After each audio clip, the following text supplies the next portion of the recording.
Hey there, I'm Eveline, 33, female, and I love this channel. Hopefully you find my submission interesting enough to post.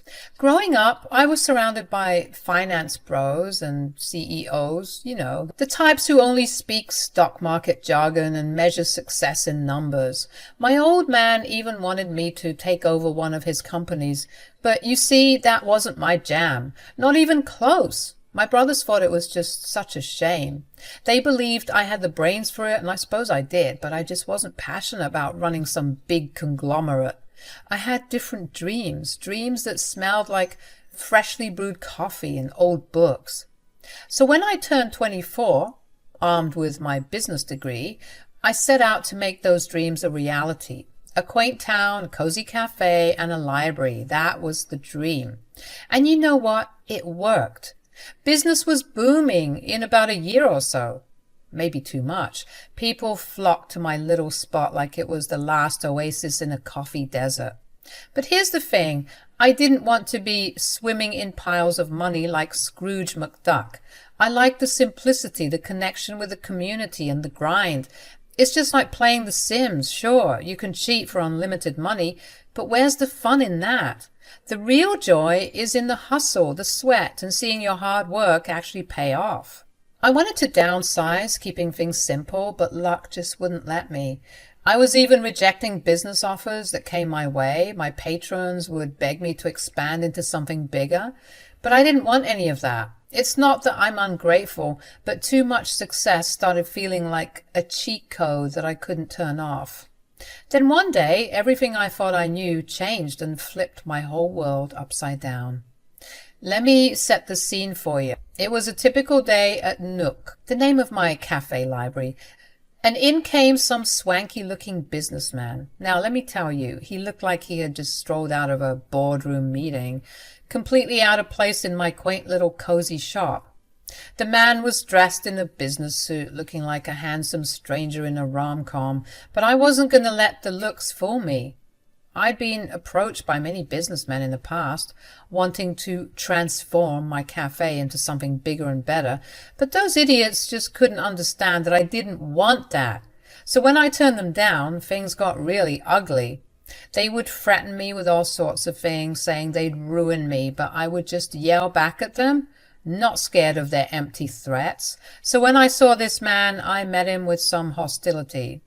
I thought, great, another business owner wanting to rip the love and soul out of my cafe, replacing it with something soulless like a laundromat. So naturally, I started yelling at him, telling him to leave, and that I wasn't interested in selling my baby. However, my dramatic entrance quickly turned into a comedy of errors. The man, Cleo, wasn't there to snatch away my dreams. He was just a regular guy who just wanted a cup of coffee. Talk about judging a book by its cover. You'd think I'd know better. Obviously, I was mortified, and to make amends, I offered him bottomless coffee for the day. As we started talking, we were clicking, and I didn't want the day to end. Even when I closed up shop, he stayed a while longer, and we were inside chatting away like we were old high school buddies catching up on life. It was effortless. The conversation flowed, and for the first time I felt a connection that I had never experienced before. Who would have thought that the man in the business suit would become the love of my life, turning my cozy cafe and library into the backdrop of our own little love story? Life really does have a funny way of surprising you when you least expect it. Well, as you might have already guessed, not too long after that, we started hanging out more and more, and eventually we started dating. Cleo was my Italian stallion, and he was slowly becoming the love of my life. He had this irresistible charm, and that accent. Oh, don't even get me started. We clicked, and before I knew it, we were married. But here's the twist. Cleo's dad, Arnaldo, was not your regular Italian nonno. Arnaldo was a successful entrepreneur himself, and he had this vision for Cleo to join the family business. That meant bidding farewell to our cozy little town and heading to the bustling city. And you know me, I wasn't thrilled about it. I loved my little cafe and library, and the thought of leaving them behind felt like tearing down a part of me. Cleo, I appreciate the offer, but I can't just get up and leave my little haven here. This place is my dream, you know that. Eveline, I get it. Your cafe is amazing, cozy, full of character. But sometimes stepping out of your comfort zone can lead to even greater things. Greater things? I like my life to be simple. Simple is good, but there's a whole world out there waiting for you. Think about it. Expanding could mean more people experiencing the magic you've created here. But what if it loses its magic? What if it becomes just another soulless business? I've seen too many of those growing up, and it can feel so lonely. That's where your passion comes in, Eveline. You've poured your heart into this place, and that essence will stay with you no matter where it goes. Plus, you'd be reaching more people who need that cozy escape. I guess I never thought about it that way. Life is about growth. And I see so much potential in you and your cafe. Imagine the stories you could share with more people. I do love sharing stories. Exactly. Your cafe has its story, but what if it could be a part of a larger narrative? You've got something special, Eveline, and the world should know about it. You make it sound tempting, Cleo, but it's scary. The best things in life are usually, Eveline. You won't be alone in this. I'll be right there with you.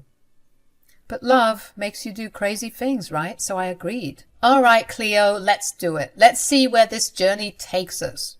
That's the spirit. Who knows? The next chapter might be even more incredible than the first.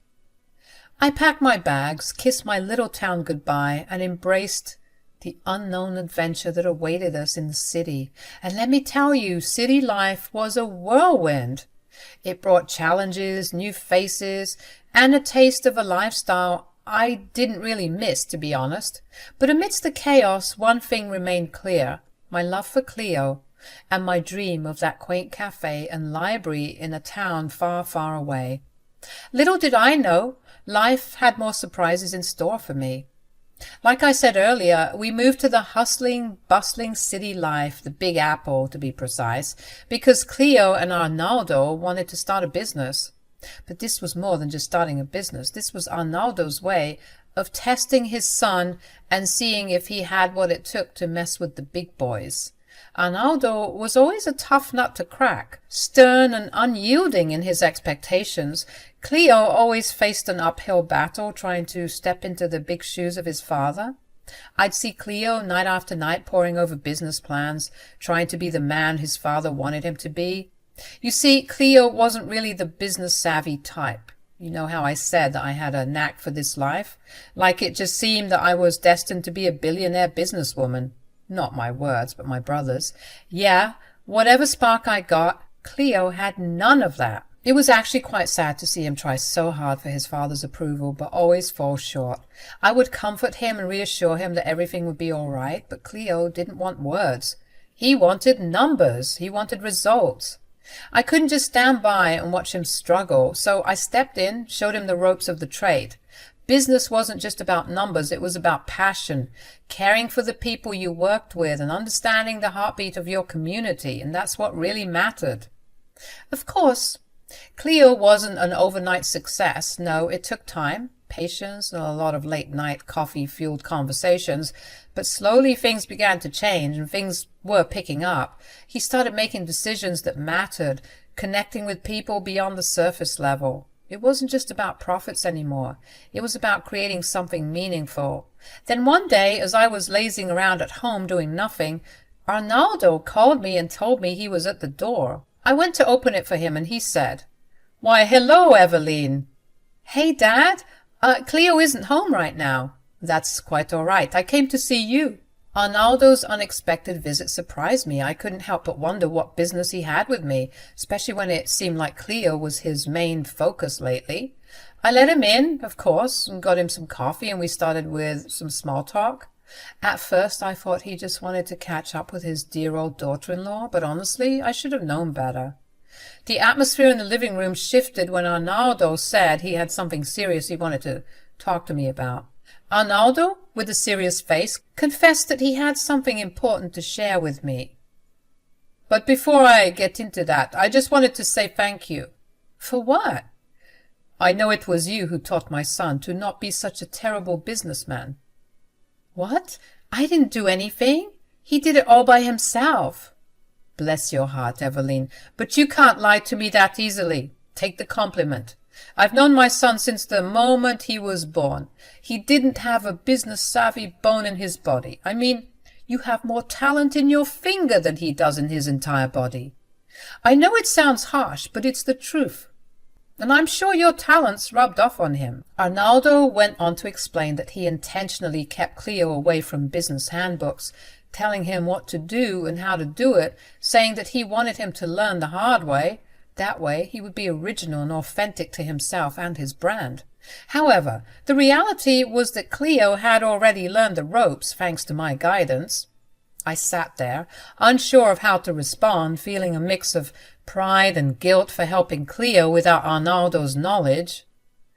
Now, he's soft. Yeah, sure, he knows how to make better sales than before, but trust me, I can see this going downhill. Why are you telling me all this? And that's when Arnaldo revealed why he came over in the first place. He came to tell me that he was removing Cleo from the family business and replacing him with me as CEO. The offer caught me off guard, and I immediately declined. I couldn't fathom betraying Cleo like that, no matter the potential benefits. Oh, thank you for the offer, but I could never. Cleo loves this company, and this would crush him. Thanks, but no thanks. I thought you might say that. I hate to do this, but this is also the other reason why I came here. To show you this, like I said earlier. Arnaldo pulled out his phone and showed me a video from the company's CCTV cameras. Cleo, unaware of being recorded, was seen bragging to his friends about how he was a better businessman than I could ever be. What the frick? Yeah, she's just at home, you know. I don't know why she hasn't tried to start a business like I told her. It's pathetic, really. She looks like an empty shell of herself. Maybe it's for the best. It's not like she could ever top me when it comes to playing this game. Did you see my pitch from last week? And the sales are going crazy. And that's all because of, points to himself, this guy. They all started cackling like stupid frat bros. And I felt so embarrassed. How could he talk about me this way? Arnaldo, with a stern expression, explained that he wasn't blind to his son's faults. He had hoped Cleo would grow into the role, but the video proved otherwise. He's just a baby, as you can see. And I don't want any babies running my company. That's why I want you to run it, because I'm going to be stepping down. What? Arnaldo, that's insane. How could you leave? The company isn't even 5 years old. Eveline, I have tons of business and even more shares in different companies. I don't need this family business anymore. But just because I don't need it anymore doesn't mean I want to see it fail. I can't believe he said all that. I know this is a lot for you right now, but just think about it, okay? I thought this would be the perfect opportunity for you. Yes, the business is quite big, but I think it would be a nice challenge for you. I know you're still upset about having to leave Nook behind. Maybe this is guilt speaking, but I really want you to get your hands dirty again. You're a beast when it comes to this. You know this. My emotions were a whirlwind as I processed the unexpected turn of events. The offer to take over the family business felt dirty. I told him that I'd think about it, and that's when he went on his merry way to God knows where, probably to start another business or something, since that's all he ever did. When Cleo got back home from work that day, I couldn't help but see him differently. Could you blame me? It turns out I didn't know my husband after all. In the following days, I was acting a bit cold towards Cleo. I couldn't shake off the hurt caused by his words, caught on that stupid video. Cleo, perhaps sensing my change in attitude, attempted to act overly nice, but I wasn't buying his crap any longer. As time passed, my anger and resentment only got worse. The realization that Cleo, my own husband, had spoken so badly of me for the sake of bragging to his cousins and business partners pissed me all the way off. I decided that I would take Arnaldo's offer to replace Cleo in the family business. It felt like the perfect opportunity to prove Cleo wrong. So one morning, I decided to surprise Cleo at the company building. As I walked in, Cleo asked what I was doing there, and why I was in a suit, wondering what brought me there, and seizing the moment, I said, "Your father has asked me to take your spot." "What?" And I agreed. "What? Dad? What the heck?" "Sorry, son, but she did teach you everything you know." "You told him that?" "He figured it out on his own." "You can't pull one over on me, son. I told you how much I hate handouts. Even if they're information, why would I keep you when I can just hide the brains behind the operation myself?" "This is sick, Eva. How could you do this to me?" "Sorry, babe. That's just how the game goes. Maybe now you'll be the pathetic one who's just a shell of a human." The news hit Cleo like a ton of bricks. I could see the shock and frustration on his face as I confidently put him in his place. Suppressing my laughter, Cleo's friends and cousins witnessed the unexpected power shift. Cleo, unable to find the right words, stormed out of the building in a fit of anger. The tables had turned, and I stood my ground, determined to show Cleo that his betrayal wouldn't break me. I embraced the new role, ready to prove that success could be achieved without belittling those you cared about. Despite the crazy start, my first day at the company went surprisingly well. The team welcomed me warmly, appreciating the change brought about by having a woman in a leadership role. It felt empowering, and I relished the opportunity to prove my capabilities. When I got home that evening, I knew I was going to have to deal with Cleo, but what I wasn't expecting was a pile of ash scattered at the front door. A deep breath and cautious steps led me inside, where I confronted Cleo about it. His response, filled with fury, explained that my actions had ignited his anger. "Babe, I know you're hurt. Eveline, you embarrassed me in front of my family. How am I ever meant to show my face again?" "I don't know, Cleo, and I don't care. You should have thought about that before you were crapping on my good name. I helped you, and this is how you repay me? You needed a taste of your own medicine." Cleo started yelling, saying that no one had the right to embarrass him without consequences. "You think you're so slick? You think you can get away with this? Well, think again. You'll never be the head of the company. You saw that pile of ash at the door? Well, that was all the documentation I had as CEO. Now you're gone, and there's nothing you can do about it." I'm not going to lie, that caught me off guard, but I wasn't about to let him know that. One thing my dad always hammered into my head: never let them see you sweat. And so I had to act quickly. Instead of panicking, I hatched a plan to manipulate the situation. With a confident smile, I told Cleo that he may have overlooked one crucial detail.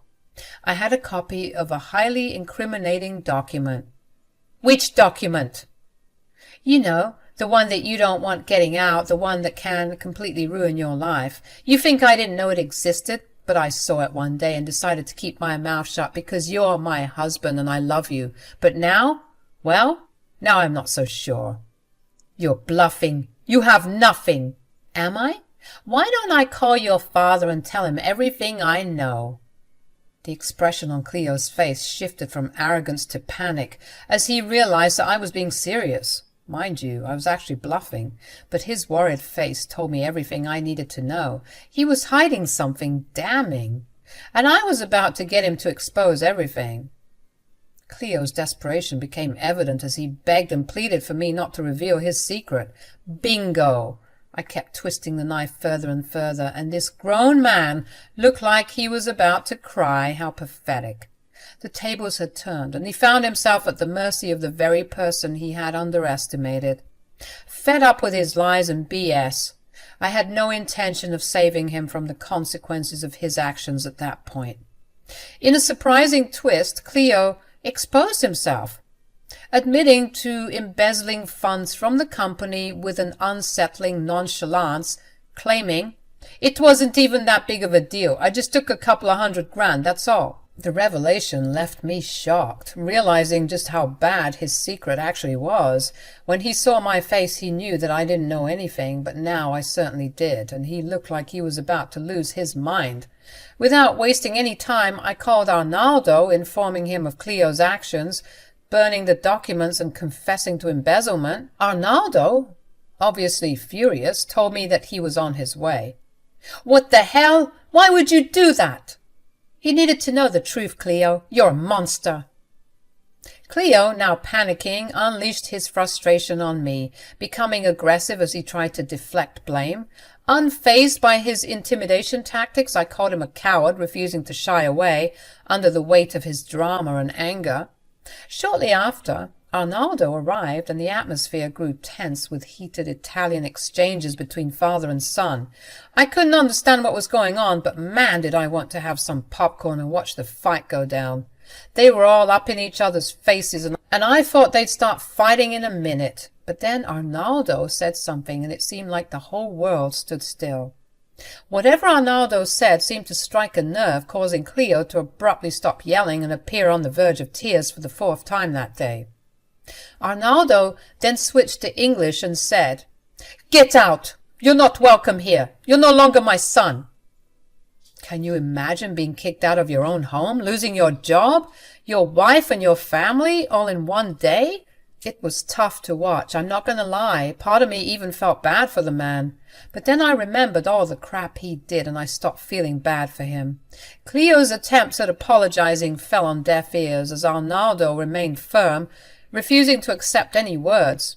Instead, he made it clear that Cleo would face the consequences of his actions, stating that he would take him to the police. As they left for the police station, the once lively home grew eerily quiet and empty. The weight of the situation finally settled in, and the gravity of Cleo's actions left such a horrible mark on the family. The following day, Arnaldo reached out to me through a text message revealing a heartbreaking internal struggle. Despite the betrayal, Arnaldo couldn't bring himself to turn his son over to the authorities. Instead, he told Cleo that he was disowned by the family, cutting ties and leaving Cleo to navigate the harsh realities of his choices on his own. Cleo found himself homeless, jobless, and disowned. The consequences of his lies just tainted every aspect of his life. I'm currently working on getting a divorce from the man. Having any associations with him would be bad for business, of course.